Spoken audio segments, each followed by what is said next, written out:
Alissa Cook joins us this week for a show sponsored by the Embroiderers Guild of America, where they are inspiring passion for needle arts through education and the celebration of its heritage. There is still plenty of time to register for the EGA National Seminar November 12 to 16 in Dallas. Included in that event is the 2-day Sampler University, which is open to members and non-members. Deadline to register is August 15. Can't make it to the national seminar? Visit egausa.org to find a treasure trove of classes, stitch-alongs, free projects, and regional events. Don't forget the ever-popular virtual lecture series. The next available lecture is Embroidered Treasures from the Middle Ages at the Anagni Cathedral in Italy, presented by Dr. Jessica Grimm. The lecture date is Saturday, July 12 at 1 o'clock p.m. Eastern. Registration is open now. Most important, join the EGA. It will expand your stitching horizons. Thanks to the EGA for sponsoring this show, and now our conversation with Alissa Cook of Alissa Cook Photoembroidery.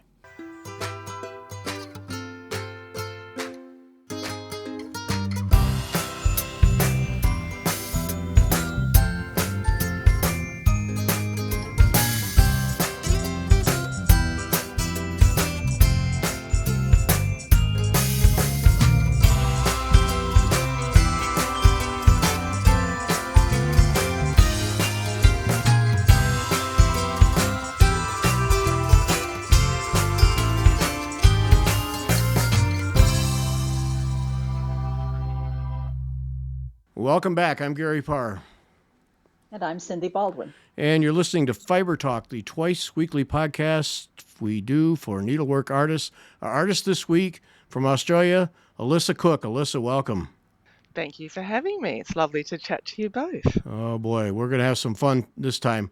Alissa in Sydney, Australia, coming into winter as we here in the Midwest start to bake our, yeah. It happens like that. Yep. It's so strange, but it's so strange when we talk to Australia people because it's always opposite. So, and of course, our orientation is always the weather, no matter who we talk to. All right. I was telling you just beforehand, I've been waiting all day to do this because I used to do a ton of photography, like a lot of it, and a lot of macro work, flowers, a lot of plant life in general.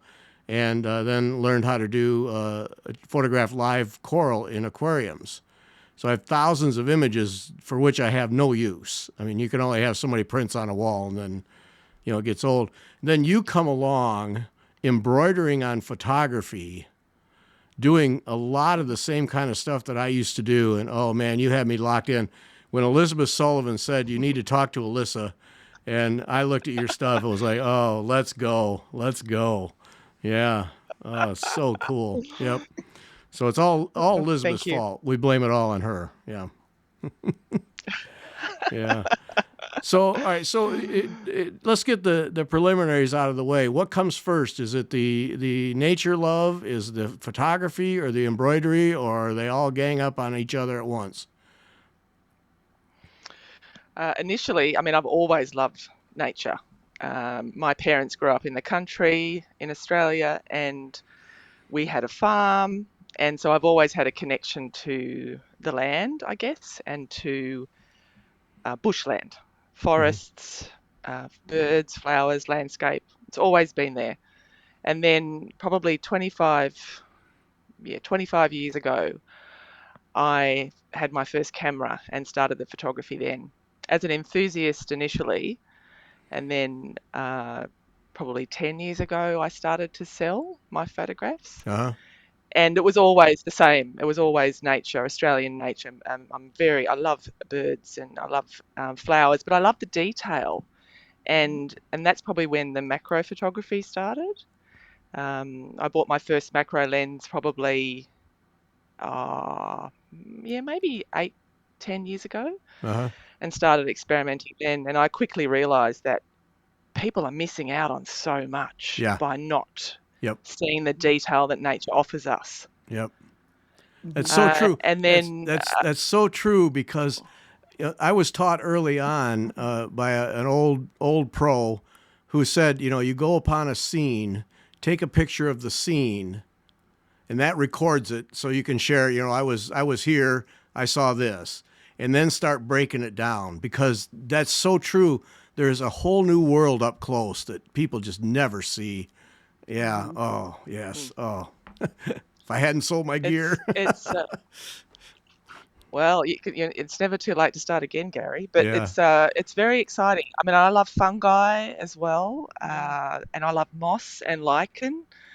Mm-hmm. So, I'm one for getting into the middle of bushland, and even if it's raining or not raining too heavily, but I'm happy to be in my big Wellington boots, as gum boots we call them here in Australia, and a Mm-hmm. raincoat and a tripod, and I still would get out amongst it and photograph fungi and moss under those conditions because the lighting is actually really good when you've got cloud, but not really heavy cloud, but a light cloud. I Yeah. find gives the best lighting because the light is diffuse, Right. Mm-hmm. and you eliminate those heavy shadows that you can get on a nice sunny day. So you won't see me out on a nice sunny day, generally speaking, doing photography. I will be waiting until I see a light cloud covering, uh, and then I'll be out amongst it because I believe they're the best conditions to be out in. And I do carry. I'm hilarious. I'm probably the only photographer that you'd ever see carrying an embroidery hoop out into the field because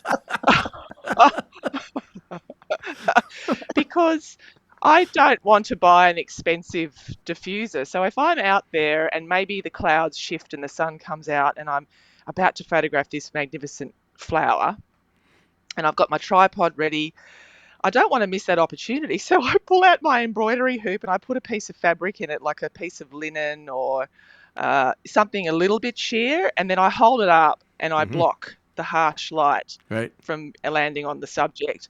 And so, so there you go. I actually carry an embroidery hoop out into the field. But that's so true because people think for photographers, give me a sunny day. No, no, Yeah. especially for macro work. No, I need that diffuse light. Oh yeah, I carried diffusers. And the minute the sun showed up, like, oh geez, here we go. Got to get all this stuff out to block it because it makes it so hard. Yeah, it's harsh. Yeah, Yeah, Mm-hmm. the lighting is harsh, and in my opinion it's not attractive. And fast forwarding to you asked the question about what came first. So the love of nature came very first. Secondly came the photography, which I explored for 25 years, and then carrying alongside of this, a lot of the time I was embroidering as well, but doing kits. Like my grandmother was a great embroiderer, and I've got a lot of her embroidered tablecloths, for example, in a drawer in my uh kitchen, which I huh. just love to bring out and have a look at. But so the embroidery's always been there too, but not in the sense of embroidering the photographs. That came a little bit later on. In fact, during the first lockdown for COVID. So 5.5 years ago, I started to have this crazy idea of what if I could combine my two loves, and is it even possible, and what do I do, how do I start this, and is there Mm-hmm. anybody out there doing this kind of stuff that I can research. So that's sort of, that was 5.5 years ago, and today it's my jam, I guess. It's Yeah.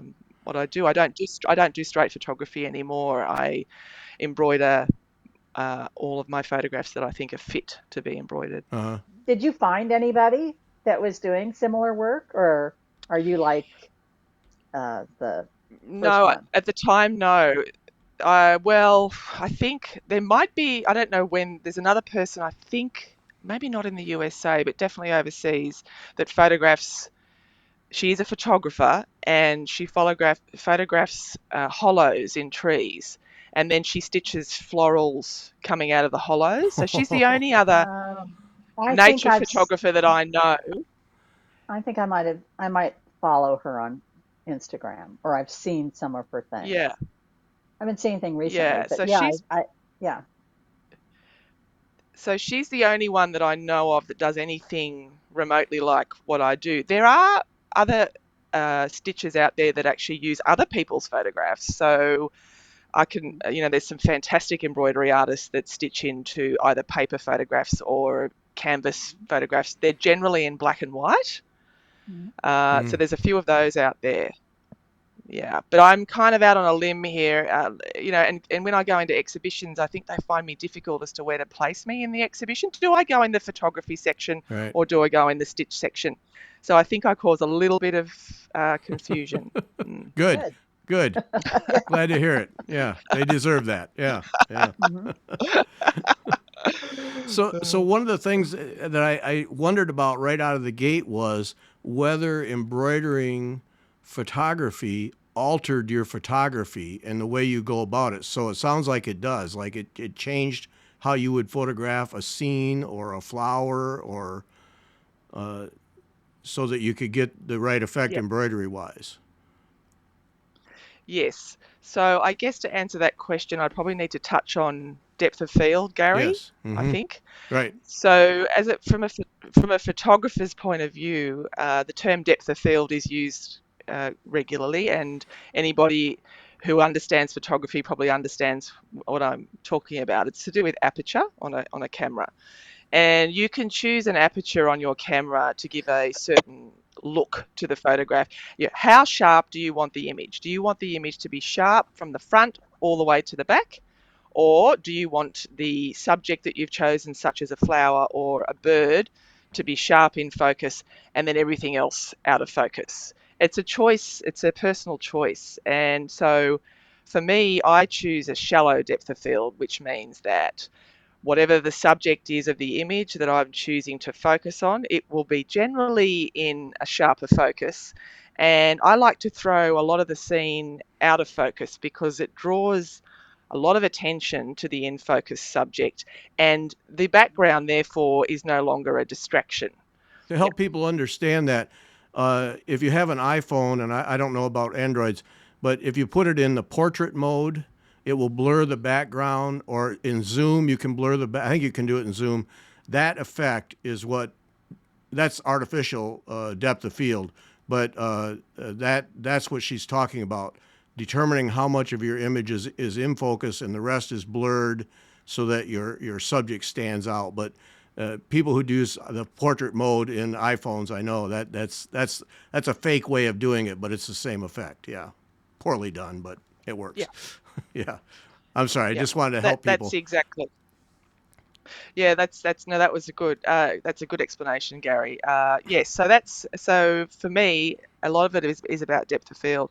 So now I'm to the point where when I'm looking down the lens and I have say a bird in focus, if it's willing to sit still, um, and I'm already thinking about the background because you don't want a distracting background. Even when you're doing straight photography, it's also a skill too, and it takes a while to get this skill where you're actually looking at the background just as much as you're looking at the Yeah, subject. yeah. There's nothing worse than taking what you thought was going to be a really good photograph and then bringing it home and putting it up on your big screen, and you're just looking at this annoying branch that's Yep. in focus and totally distracting from the bird, and then you have to you ditch the photograph. It can't be used. So I've learned over many years of practice to focus just as much on the background as on the subject of the photograph.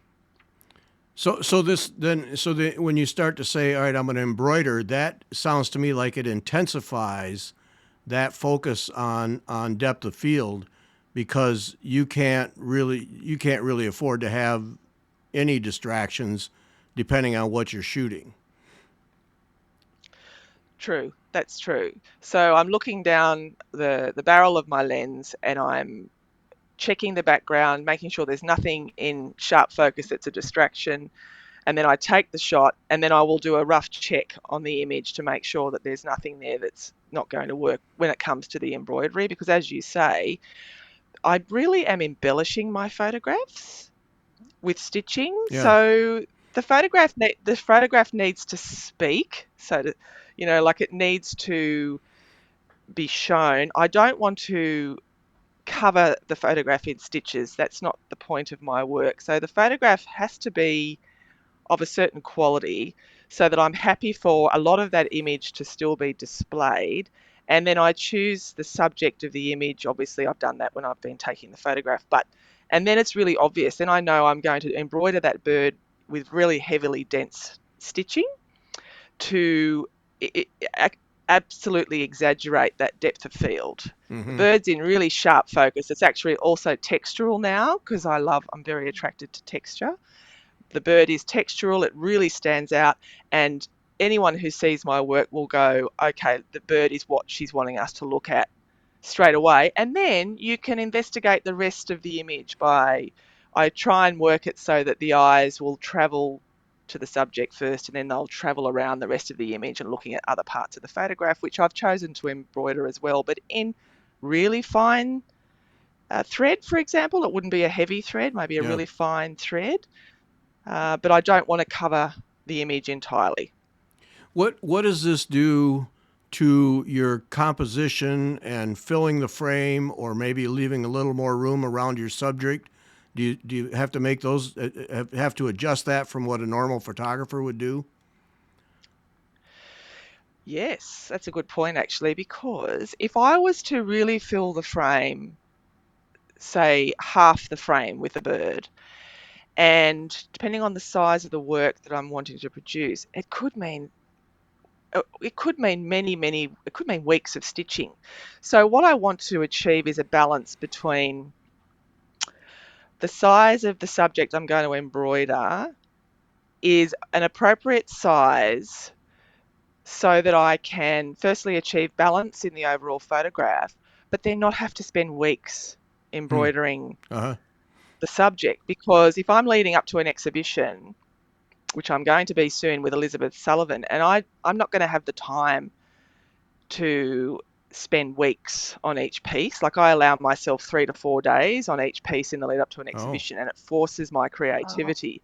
Yeah, so Elizabeth and I literally will sit down and go into full-time embroidery mode because we know we at our last exhibition we created I think 22 pieces each, and so Wow. it's quite intensive. And so I've got to be careful, Gary, I guess, when I'm taking the photograph, that I am, thinking of the subject size when it's printed Uh-huh. and how long is it going Mhm. to take me to embroider it. Yeah. Okay.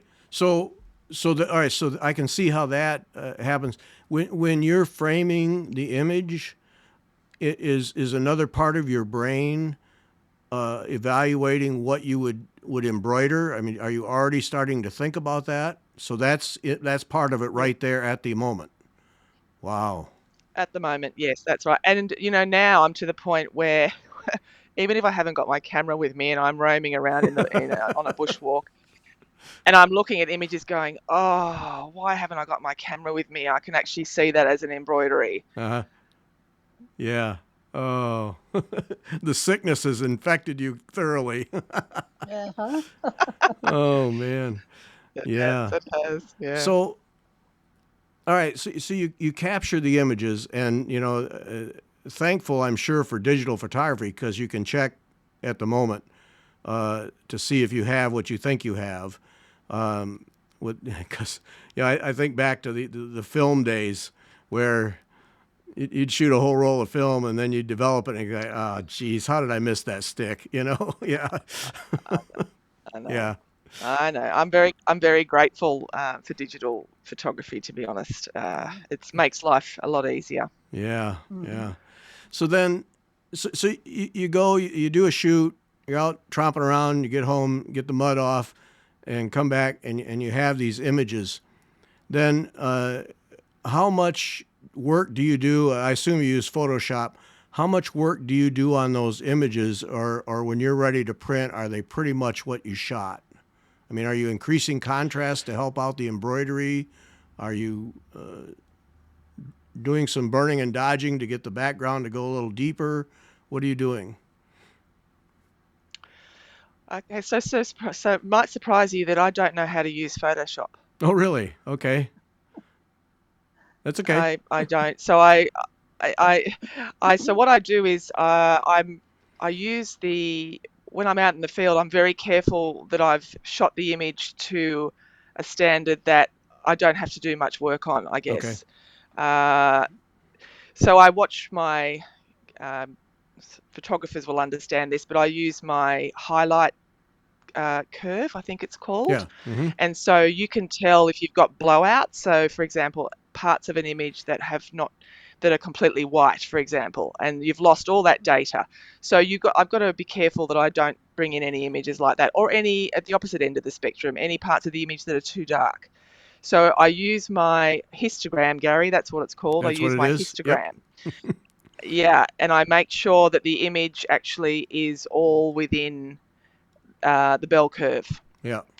And so when I come home and I download all my images, I'll pick the ones that I want to use, and then I will put them into software which is called Apple. I have a Mac. I think it's called, yes, it's called Photos, Apple Photos. Oh, use that. And all Okay. I do, I use that and I just do a crop and work out the ratios that I want to use in terms of whether I want to do a square embroidery or a rectangular embroidery. And then I would just adjust the contrast and highlights and shadows. Okay. So you are doing some And levels but adjustment then. yes, but I would not spend more than 5 minutes Okay. on an image. Okay. Yeah. Yeah. But so there, yes. I mean, it almost has to be some adjustment when you get back, and it's hard to take a raw Well, I image and shoot just in use it. RAW.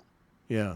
Yeah, that's right. So I always shoot in RAW rather than JPEG. So yes, that's true. So you do need to do some minor adjustments to. Oh, and I do up the saturation too, because when you go to print onto fabric, it can desaturate the image. So I Oh. do up the saturation levels, but when I send it off to be printed. Mm. Yeah. And I should make clear when I say Photoshop, and it could be Lightroom or Photo or whatever software, I'm not talking about, Photoshop becomes a four-letter word to people in that they think that everything is photoshopped and altered. And we're not talking about that at all. When you shoot what's called a raw image, you get all the data that the camera collects. And then you have to make some adjustments in software because that doesn't ever look good. It's pretty rare that that raw image looks good. You have to make some adjustments to bring out what you shot. But we're not talking about changing the color or changing the what's in the photo. None of that stuff. Just bringing out the image that you captured. And it's really no different. People think of that Photoshop, but it's really no different than what Ansel Adams did in his photo lab. It's Oh, same sure. same thing. It's just done with software. We're not altering the image. So I just don't want people to think that you're going back and, and making up an image out of something you shot. Not even close. No, No. it's what you saw. So then so you do have to add some intensity to that. Now I've lost the word, but because to keep it from fading when you print. Saturation. Saturation. Yeah. Yeah. Yeah. All right. Yeah. And okay, so all right, so you pretty standard stuff for a photo, post process for a photo. So then, when you go to print now, what is that story? I mean, you must have had to go through some trial and error to figure out what to print on. Yeah. Okay. Oh gosh, Okay. I really did, Gary. Uh, well, so I think I started Googling and tried to find out whether there was any such thing as fabric that could go into a printer. And I found a company that makes A4 cotton sheets that are backed with paper. Okay. And so I ordered a packet of those, and I've got a bit of a dodgy A4 color inkjet printer. You must have an inkjet printer to do Yeah. this. And so I printed off my first photograph, which was the worst choice of image to do this for the first time. I don't know what I was thinking. It was a field of flowers. I mean, could you get any more complex? Jeez. Oh dear. And so I printed out this field of pink flowers, and then another silly thing. I mean, I decided to thread paint the one or two of the flowers, and I wasn't even very good at thread painting back then. So this is thread painting as in, one or two strands of Right. stranded cotton and, Mm-hmm. not much texture, just trying to accurately represent the petals. But the petals were really tiny because I'd printed on A4 for a start, and it was a daisy kind of flower, so Oh, small jeez. flower. And here I am trying to thread paint petals. Anyway, the first one I showed to my neighbour, and I said, "Look, I've had this idea. I think it's pretty crazy, and I don't know whether it's going to work." And she's an artist, and she kind of went a bit quiet and pursed her lips. Uh-oh. so, There you go. she said, "Look," she said, I think it's got potential, Alissa." And uh, she said, "Keep going, keep going with this." And then I saw an American artist by the name of Walker Boys, and a friend of mine sent me his Instagram profile, and he was painting the backgrounds and stitching into his painted works.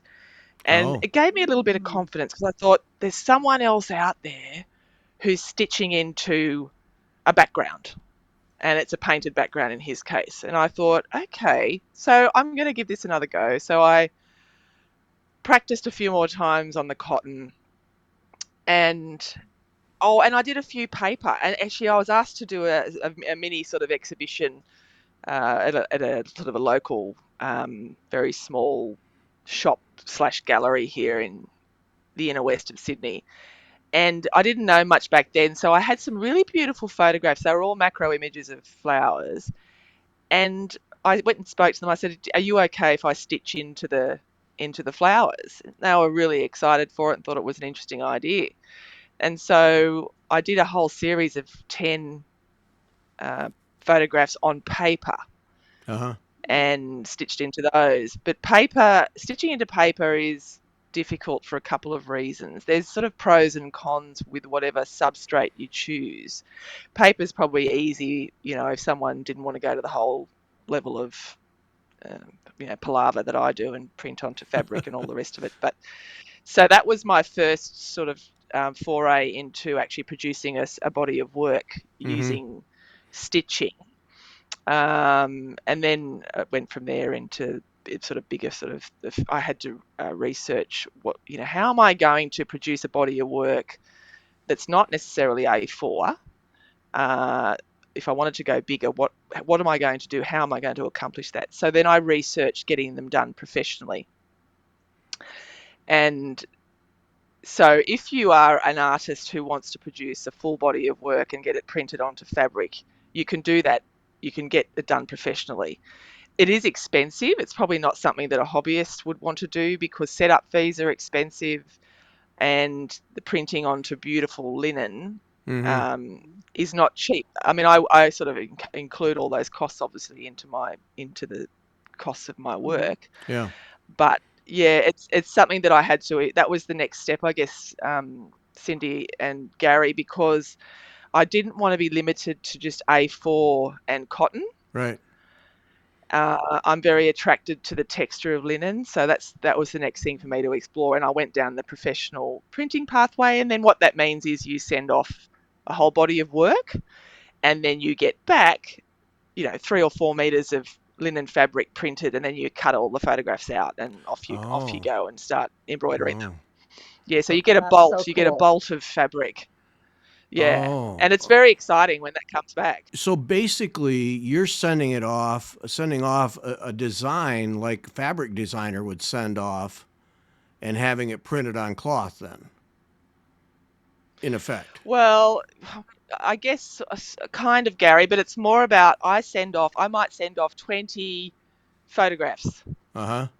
and I asked the designer there because I don't have graphic design knowledge. So then I ask a graphic designer, which I pay for, to arrange the photographs in any particular order. It doesn't matter, but it's got to have a border of clear uh, fabric, because Okay. when it comes time to stretching for when it's framed, it's got to have extra fabric. I mean, you could use a sewing machine and sew it on around, which I do sometimes as well. But anyway, Yeah. yeah, and then the graphic designer goes ahead and positions them all, and then the whole lot goes off through a professional printing machine that does fabric. Yeah. So it's all very straightforward, but it's a that's the more costly exercise, and I wouldn't do that, for example, if I was just wanting to do one or two pieces of work. So it's something that I only do one or two bigger exhibitions a year. So that's the way I work. So it goes, I go do all my photography, and then I get them ready for printing, and then they go off to the printer, and then they come back and I cut them all out, and then I start to rack them up onto the racks that I use, and then I sit down for 6 months And and stitch. embroider them all. So Yeah.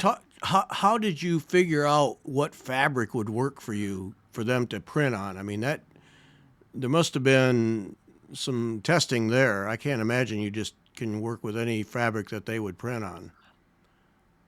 Correct. There was. So you can do that. So you can ask these professional printers to send you fabric samples, and then you can choose the fabric sample that you like. So I choose a linen. I mean, there's different weights of linen that you can choose, Mm-hmm. but I can't remember what weight the linen. I like a heavier weight. I don't like a flimsy linen. I like the feeling of stitching into something a little bit robust. And actually I also use a backing fabric as well to make it Oh, feel okay. even more robust when I'm actually stitching. Um, yeah, so you get the samples, and then you can sort of say, look, could you do some test printing for me on these two fabrics? And then it comes back to you, and then you make the choice, and then you go forward then with the choice you've made. Okay. Hmm. Now, when you send these images, sorry, I just got to know all these in the weeds things. I When know. Yeah. when you send the images, are you sending them at different sizes? Have you sized them to the size that you want to have the finished piece? So then you're getting in this roll of cloth different sized images uh, that you then Yes. cut out. Okay. Yep. All right. So there's a bit of planning. So you need to so with the work that I do, from the moment I take the photograph, I'm thinking what it's going to be look like embroidered and then framed. Mm-hmm. Hmm. Okay. So there's a little bit of forward planning, and when you're creating a body of work to be embroidered for an exhibition, yes, I need to sort of think, well, I'm going to do, all the birds, I'm going to make them square, and some are going to be 30 by 30 centimeters, and I might do some in, 60 centimeters by 40 centimeters. Sorry, I'm talking in That's centimeters okay. for the Americans. It's all right. Uh, 30 by 30, about yeah, so 15 by 15 inch, folks, Hmm. give Right. or take. Yeah. That's all right. Do metric. It's fine. Don't worry about it. Yep. okay, We're okay.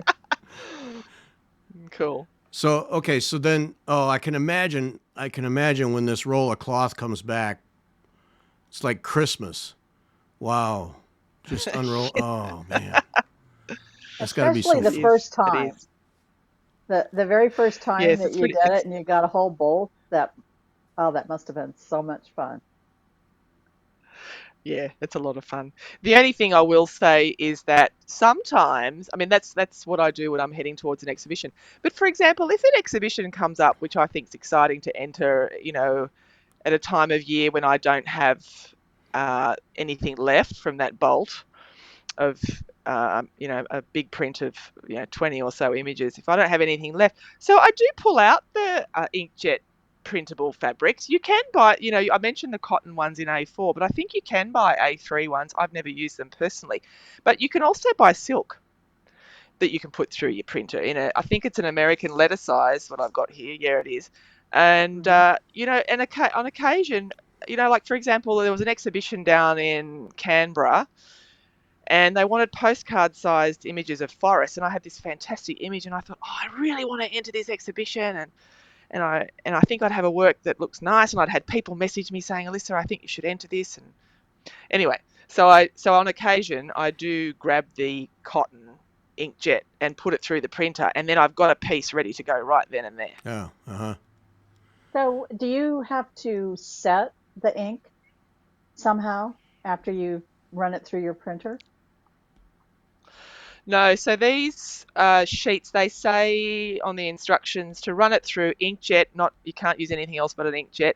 Let it Right. dry, I think, for overnight, and then I just peel the paper off, and it's ready to go. I do run the iron over the back of it, like not when the ink's wet, but if it, for example, I want it really pristine and really flat, and I feel like there's a crease in it or whatever, if I haven't left it nicely overnight, then I'll give it a quick iron, and then I put a backing fabric on, and then put it in the rack. I use hoops for small works, but for bigger works, I have to use. They're actually American racks that I use. They're called. Am I allowed to say a brand name, Gary? Sure, go ahead. Yep. Yeah, sure. They're American. They're Evertights. They're Oh, Evertight sure. racks, and I absolutely adore them. And I would never go back to using anything else after using these. Yeah.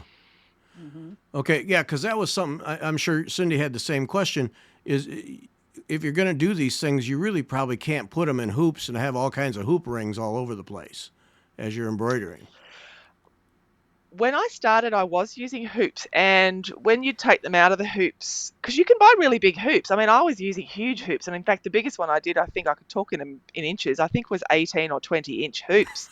Class and Guessman make, yeah. Class and Guessman make these huge hoops, and they're really, they're a deep hoop. They're not a thin hoop. They've got Uh-huh. about a 1 inch, and they are fantastic to use for big works. I really enjoyed using those. But and then when you take the hoop off. I mean, you can sell your works in those hoops. I mean, I did start doing that too for an exhibition. I started selling my works in the beautiful hoops. So you can do that. But when you take them out of the hoops, you're right. There can be hoop marks. But I found the iron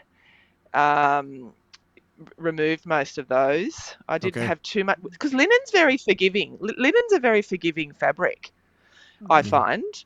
So if you're using needles, putting needle holes into linen, and you think, oh gosh, I really want to put that hole there? No, I didn't really. Let's take the needle back out, and then you can just give it a little scratch on the surface, and you don't even know the needle's been there. I mean, Yeah. it's self-healing. It's fantastic to stitch into. Very different to if you stitch into paper or if you decide. I mean, I print my photographs onto canvas too, onto high quality, like a very high quality photograph onto canvas. And if you put a needle hole into canvas, you can't decide then that it's in the wrong position. You have to go with it Yeah. because you don't want an unsightly hole. Whereas linen is forgiving. Yeah. Yeah. And you're talking about like an artist's canvas. An artist's canvas, a photographer's canvas, in fact. So photographers get very high fine art prints printed onto papers, or you can get fine art prints printed onto canvas these days, and the quality is exceptionally good. So it's a photographer's canvas, and they are harder to stitch into versus the linen. It, does it make a difference in terms of appearance? I mean, obviously you prefer the linen that you have printed on.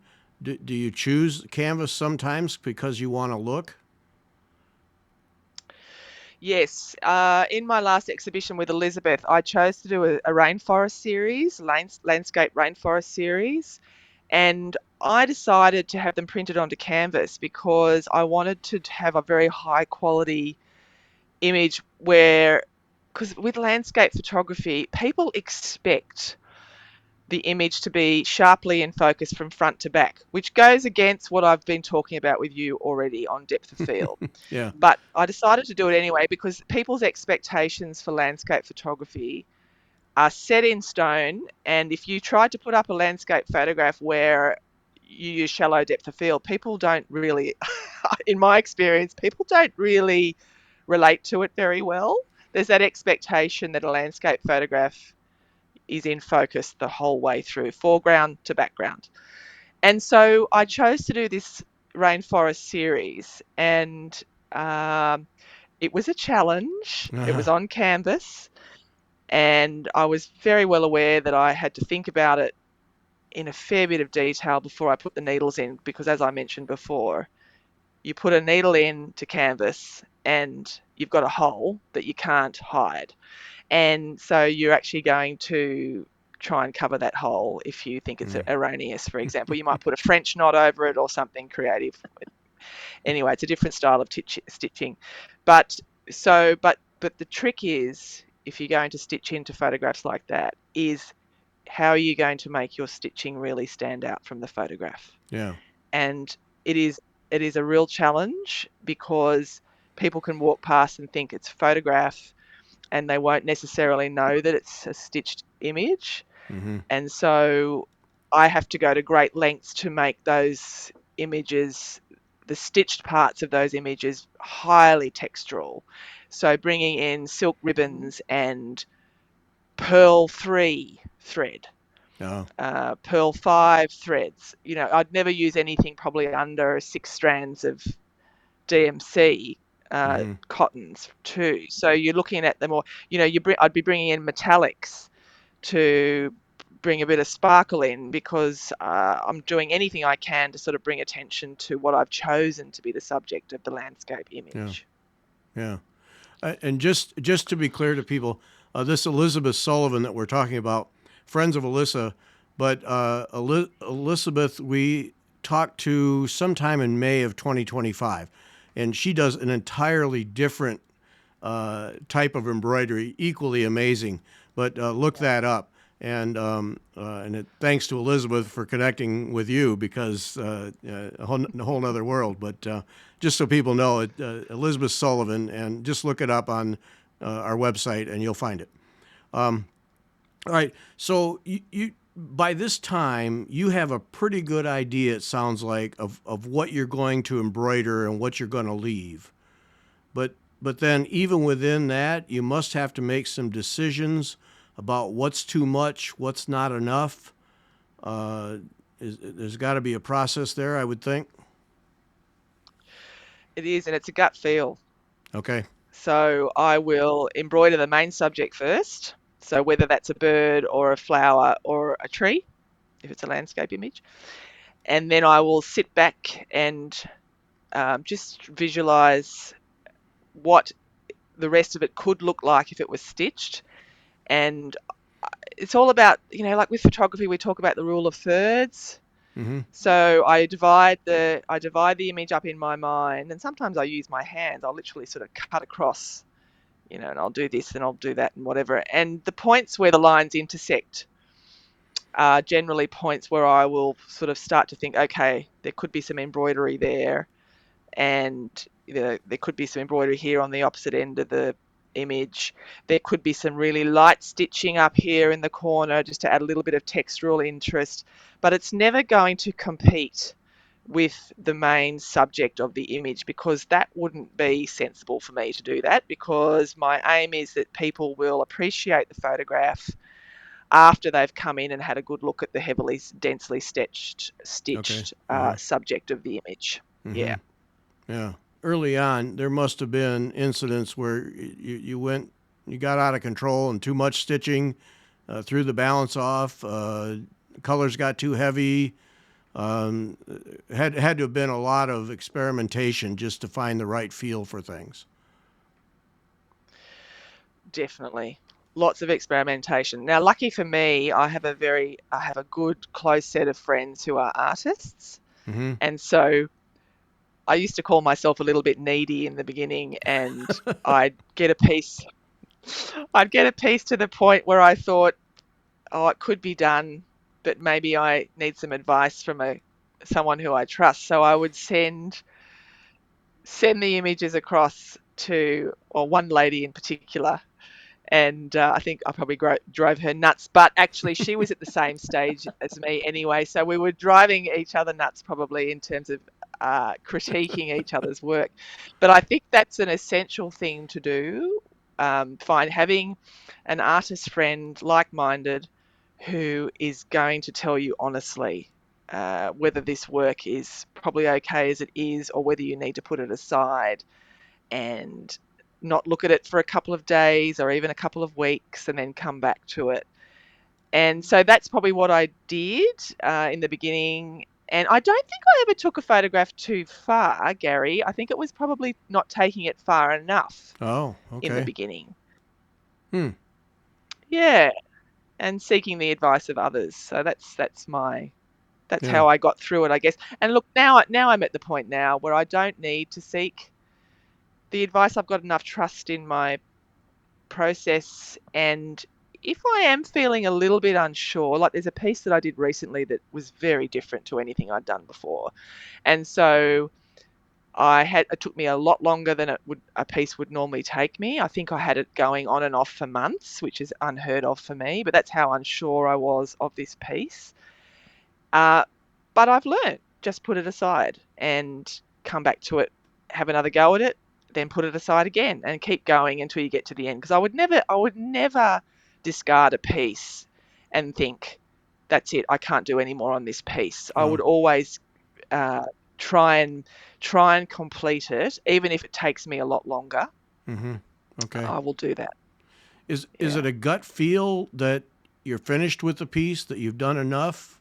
Is it just pure gut feel, or okay, it is. All right. Yeah, these days it's a gut feel. It's if I look at a piece and feel a sense of joy, and it takes me back to being out in the bush and taking that image, and I'm remembering the bird on the branch, or I'm remembering being in my gumboots and in the mist or whatever, uh, and I feel joy when I feel the completed piece. Then I know it's time to take it off the rack, and I hang mine up on trouser hangers Uh-huh. that you use to hang your trousers up. So I Sure. hang my finished pieces up on trouser hangers in the wardrobe and shut the door. And then I wait till I've got enough pieces then to sort of then call my framer and say, okay, I'm ready for these next 5 pieces to be framed. Okay. Uh-huh. Yeah. And then you've talked frequently about exhibitions and doing them with Elizabeth. Uh, do you when an exhibition is coming up, like you mentioned, one is in the near future here, do you set out to do you create a theme in your own head and say, I'm going to go with this, and go do some photos to fit that theme? How do you piece together an exhibition? Yes, that's a good question.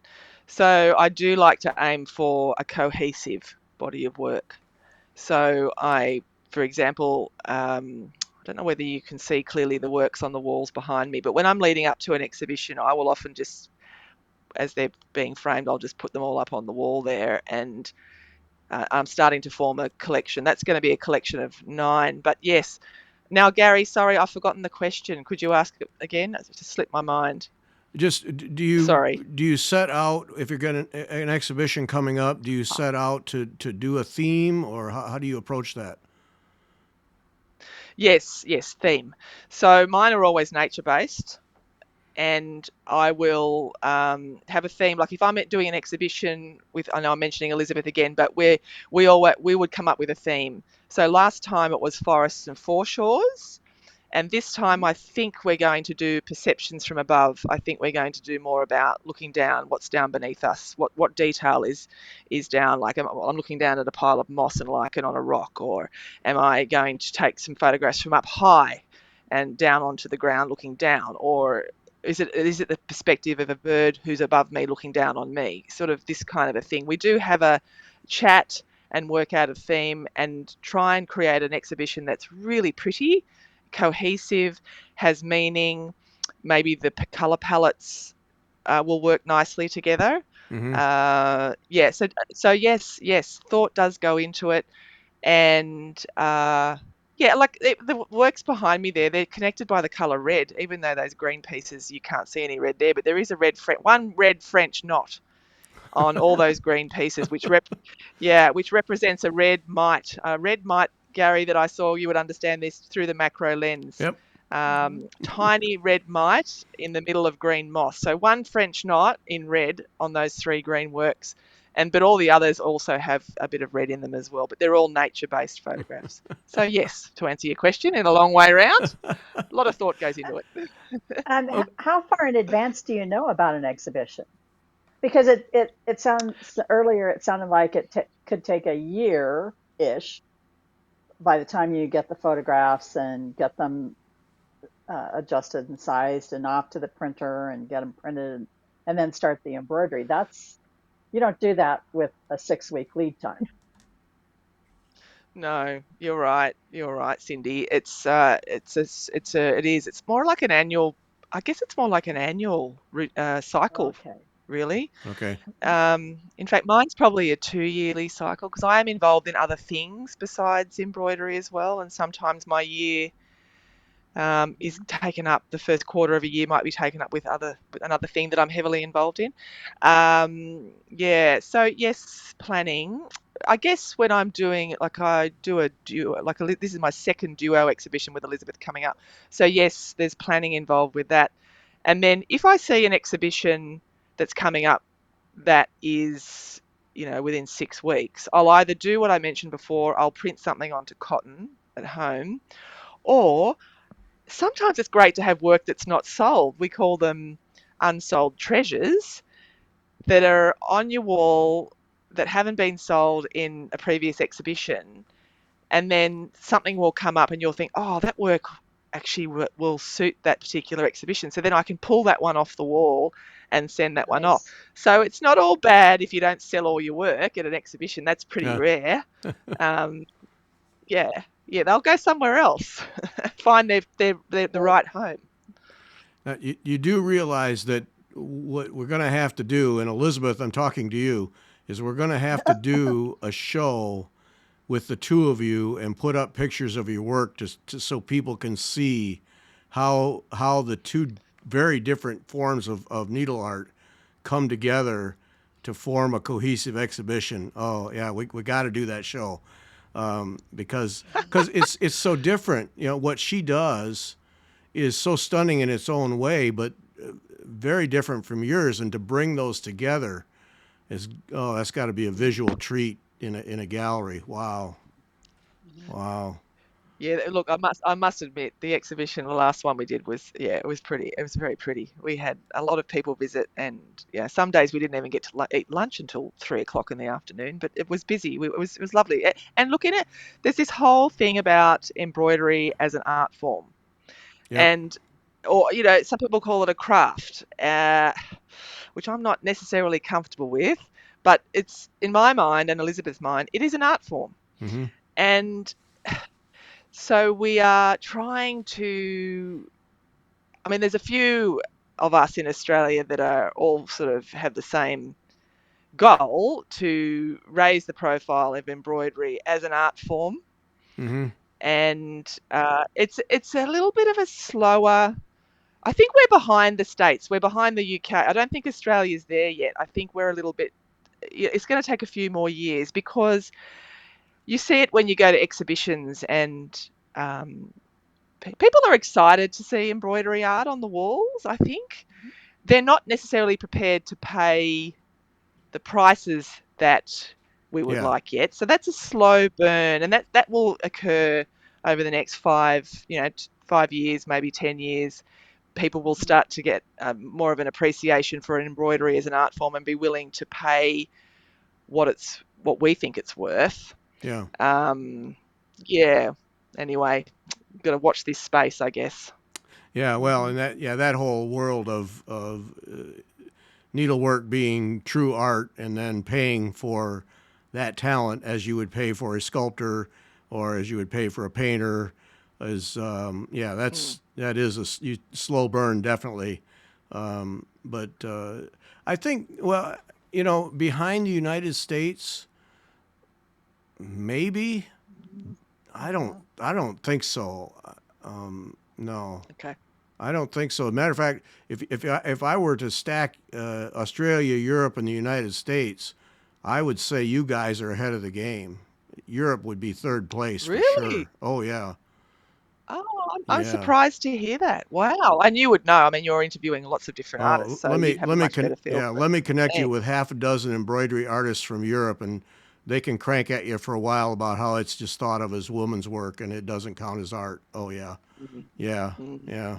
Yeah. No, It's I a, would. it's a, Yeah, it's a, you guys, because what was that? We yeah. had a gallery in Sydney that we were doing monthly shows. Oh, I forget the name of the gallery, but anyway, we were doing them on live shows there for a while, and some of the art that was getting put up on those gallery walls was just beyond comprehension. It was just really gorgeous work, and I mean, it was art. If anybody were to come in and just say, "Well, that's just women's work," they just needed to be just ushered right out the door because they had no concept. No, I would put you Absolutely. guys at the top. Yeah, yeah, Hmm. yeah, Wow. Oh, well, that's yeah. that's really good to hear. I mean, I perceive it as being, I mean, I guess I look at Instagram and I see there's some amazing embroidery artists out there, and I guess Instagram maybe isn't telling the full picture, is it? I mean, I'm assuming that they're doing quite well, but maybe that's not the case, and No, you'd be best to advise on yeah, you that. Mm. can find those people, but to get them in a gallery, Yeah. number one, I don't think that's happening, and then to get them to command a decent amount of money for their art is yet another huge step. No, you guys Hmm. are much more advanced in that whole end of things than